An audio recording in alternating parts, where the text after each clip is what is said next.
The story of Aare Kurunmi is one of the most heartbreaking stories of ancient Africa. It happened in the Oyo Empire, the present-day Oyo State, Nigeria. It goes a long way to tell us how far some of our ancestors went to preserve, defend, and protect African tradition.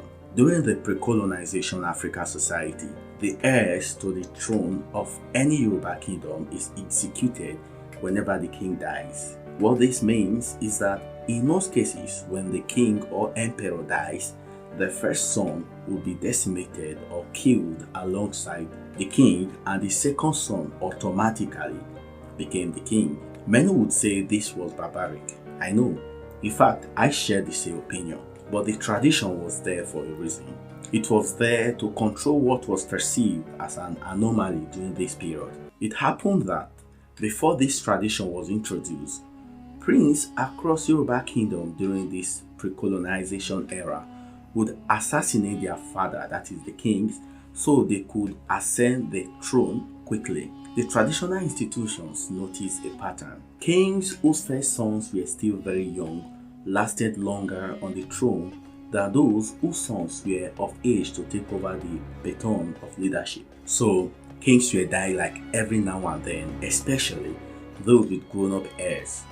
Further investigation revealed that these kings were either killed by their heirs or those who would benefit when those heirs became king. This series of events necessitated the tradition that whenever a king dies, his next of kin will die alongside. And when this tradition came into existence, the frequency at which kings were changed across Yoruba kingdoms reduced drastically. In fact, next of kings, or should I say, the prince who were next in line to the throne, took it upon themselves to protect their kings, or in this case, their fathers. Because if anything happens to their father, they will share the same fate. This tradition lasted for a while, and it brought about sanity in the Yoruba traditional institution, and the frequent death of king reduced drastically. However, everything changed when Alaafin Atiba ascended the throne as the paramount ruler of the Oyo Empire. Alaafin Atiba appointed Kurunmi of Ijaye, the son of Esile, as the Aare Kakanfo, commonly referred to as the Generalissimo of the Yoruba warriors. This position was the second most influential position after Alaafin. So, tradition demands that Aare Kakanfo and the Alaafin can't stay together in the same kingdom to avoid a clash of power.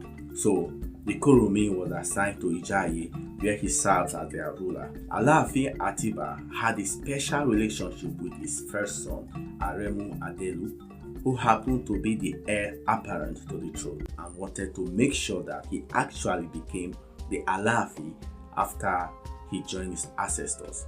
And going by the existing tradition of Yoruba land, when the Alaafin joins his ancestors, his first son must join him immediately, but Alaafin Atiba really wanted his first son to rule after him.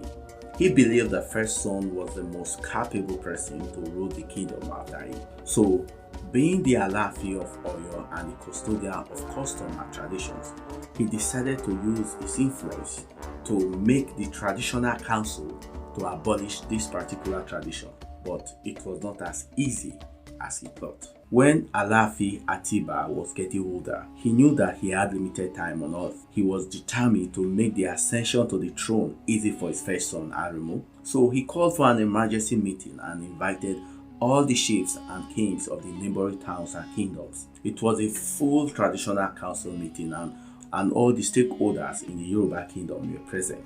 Of course, Kurunmi, who was the Generalissimo of the old Yoruba warriors, was there. And when the meeting started, Alaafin Atiba came down from his throne and held the sword of Ogun, that is the Yoruba god of iron, in his right hand, and the bolt of Sango, which is the Yoruba god of lightning and thunder, in his left hand. He charged the royalties present to swear by the sword and bolt that after his death, his son Aremu Adelu would not be killed. Rather, he would be allowed to ascend the throne as the Alaafin of Oyo. This was actually a sensitive issue. Most of the royalties on ground knew why the tradition was in place, but the Alaafin was asking them to abolish this tradition. Even though some of them were not happy with the king's request and his desire to hand over the kingdom to his first son, Aremo, which was contrary to the laws of the land. They didn't want to anger the king.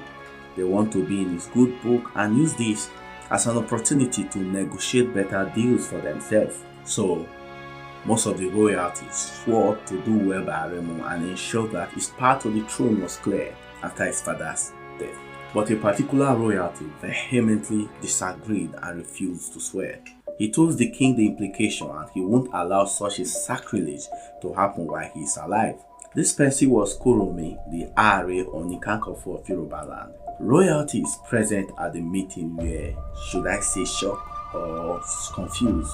Kurunmi was like the closest allies to the king, and at the same time he was like the second in command. He basically controls all the warriors in Yoruba land, and without his support, the king cannot abolish this tradition. Kurunmi reminded the royalties present at the meeting that the tradition states that immediately Alaafin Atiba dies, his son Aremo would follow suit, that the tradition has been practiced by Alaafin before Atiba, and he will not allow the tradition to be abolished under his watch as the generalissimo of the Yoruba warriors. He further says that tradition is the only thing that helps maintain decorum and avoid unnecessary deaths across the kingdom in Yoruba land. After making his bold stand and defending his reason, it seemed he was on his own, as most royalties already supported the Alaafin. When Kurunmi couldn't convince them, he walked out in anger and headed for Ijaye. The other kings and chiefs went home to their people to inform them of the latest developments. When Balogun Ibikunle of Ibadan told the chiefs the news, one of the chiefs, Bashorun Ogunmola, took the matter up and suggested they wage war against Kurunmi. You see, Bashorun Ogumola's agitation for war against Kurunmi was not in good faith or as a result of his loyalty to the Alaafin or the kingdom. It was as a result of the personal vendetta he had against Kurunmi, who captured him for having a secret affair with his wife. He captured him, tied him to a stake like a goat, and fed him ashes as food. As a form of revenge, Ogunmola proposed war against Kurunmi. After the initial disagreement at the palace, Alaafin Atiba made a move to make Kurunmi see reasons and change his mind. He even sent emissaries from the palace to Kurunmi, but he remained adamant. Alaafin Atiba tried other diplomatic moves as he wanted to abolish this barbaric tradition for good, but all his diplomatic approach proved abortive. Sequel to this initial peace talk and lobby by the Alaafin, he decided to take the next critical move. He sent 2 calabash bowls to Kurunmi. One of the calabashes contained an effigy of a pair of twins, which is the Yoruba symbol of peace, while the other calabash contained gunpowder, which is the Yoruba symbol of war.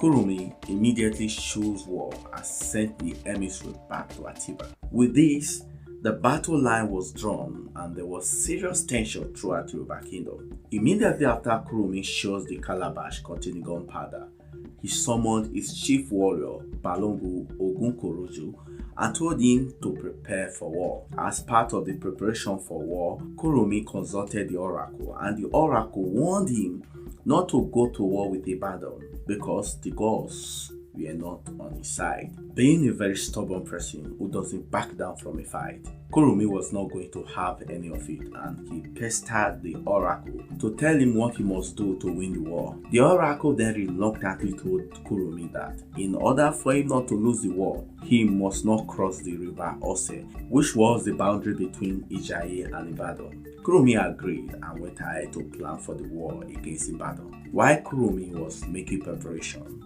the Ibadan warriors led by Bashorun Ogunmola went to meet the people of Egba, who possessed very powerful charms during that time. The Egba people knew that Aare Kurunmi was a spiritually fortified man who possessed several powerful charms. So they prepared a charm of pride, that is, a potent charm called Edi, that would make someone or a group of people to ignore warnings or there's something that will harm them. The idea was set out to the river Ose so that the Ijaye warriors would be tempted to cross the river.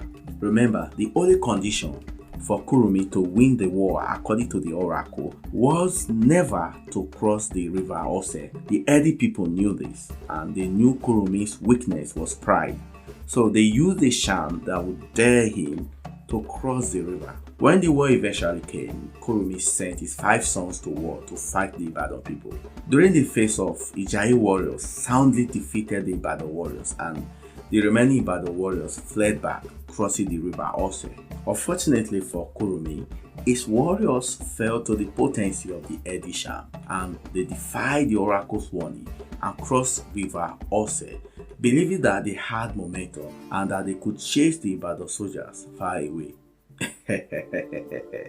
The gods are wise. But like you are already thinking right now, this was not one of those happy ever after story. Immediately they crossed the river, their charms failed them, and they were killed in thousands by the warriors of Ibadan, who had set a trap for them. Kurunmi suffered heavy loss and lost all his 5 sons in the war. Bashorun Ogunmola mocked him and sent a message to him that he was coming for his head. On hearing the news of the death of his daughter, 5 sons and his men, Kurunmi became very devastated and suicidal. But while he grieved, he held on to his belief that tradition remains tradition, and that he does not regret standing firm in the face of corruption. He felt that there was nothing left for him in the world anymore. Kurunmi committed suicide by taking poison, and he was thrown into the river Ose according to his wishes.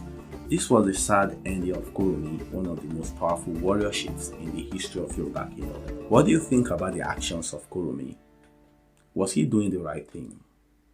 Was he too strict with the tradition? Did he have ulterior motive, because if the Alaafin son died, he could be the next Alaafin? Kindly share your thoughts in the comment below. Thank you.